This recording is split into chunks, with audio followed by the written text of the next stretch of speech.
जय जोहार संगवारी आओ सुनथन मीणा म्यूजिक से ये गीत संगवारियों अच्छा लगी तो चैनल सब्सक्राइब करो, शेयर करो और लाइक। ओह दोनों दाए मन ला बंदोगा हीरा सही बेटे वाला पाएगा। सग समझ के खातिर गा सग समझ के खातिर गा अपन बेटवाला दान कराएगा। बाबा हमारे समाज में दूसर जन्म लेके आएगा। बाबा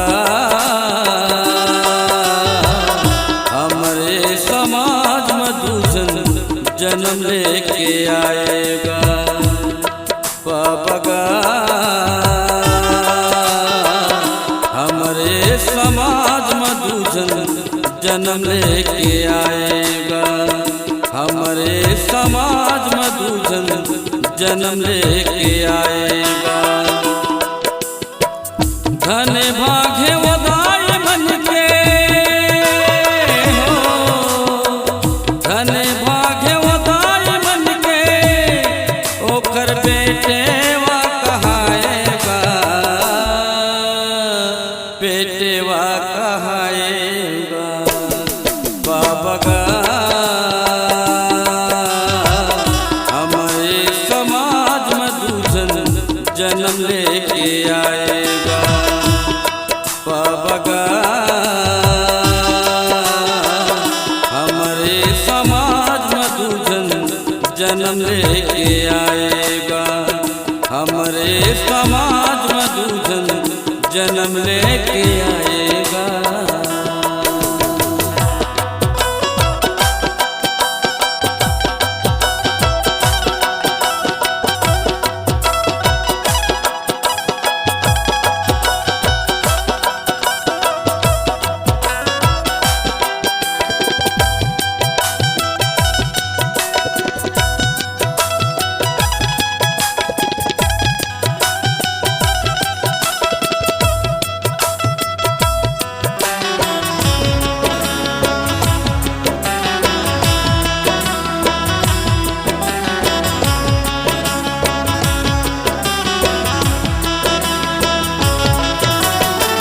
काए पुण्य करिस काए मन तो ही मन ला पाएगा।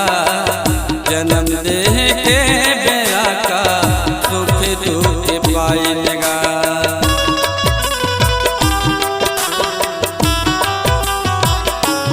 ओ काए पुण्य करिस काए मन तो ही मन ला पाएगा। जन्म देह के बेरा का दुख दुख पाएगा। मोहर साय सहस्राम हो, मोहर साय सहस्राम अपन नावेला पाएगा। नावेला पाएगा। बाबा हमारे समाज में दूसर जन्म लेके आएगा। हमारे समाज में दूसर जन्म लेके आएगा।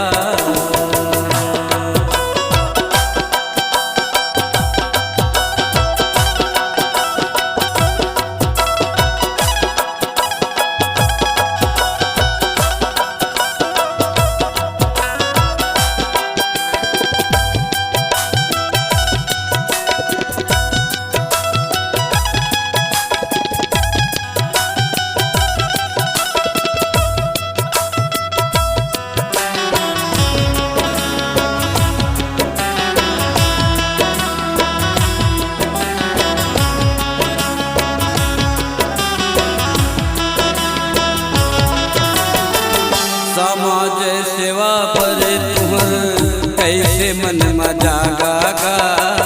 आगू डहर रेंगते गयो मुड़मा बांध के पागा।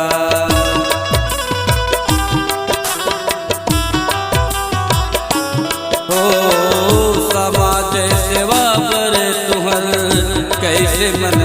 लागा गा आहू डहर रेंगते गयो मुड़मा बांध के पागा गा संग संगवारी मिलके हो सब संगवारी मिलके काम बैठक कराएगा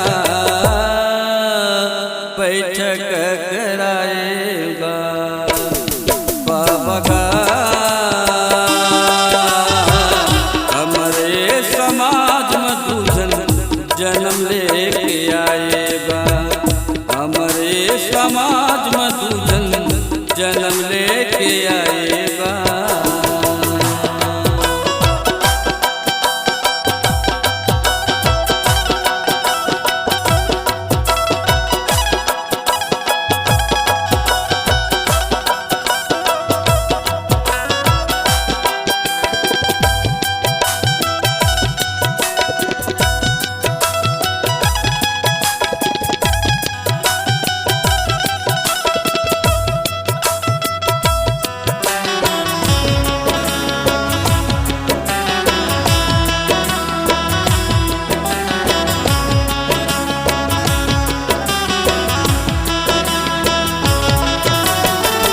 ऊपर राज खल है राज नदिया के ये पारे वो पार करके परन सगा के करे हाव बाव दिया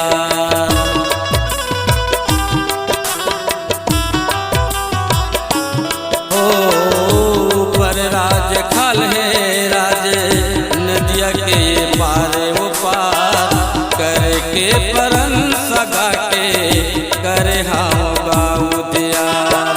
दूध पिए रहो दाई के हो दूध पिए रहो दाई के ओकर कर्जा चुकाएगा कर्जा चुकाएगा बाबा का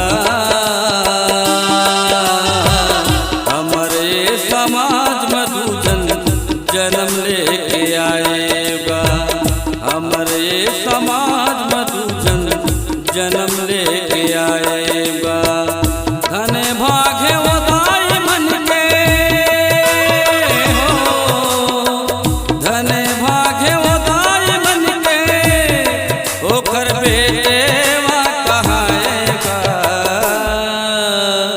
बेटेवा कहाएगा बाबा का समाज में दूजन जन्म लेके आएगा हमारे समाज में दूजन जन्म लेके आएगा जन्म लेके आएगा जन्म लेके आएगा जन्म लेके आएगा जन्म ले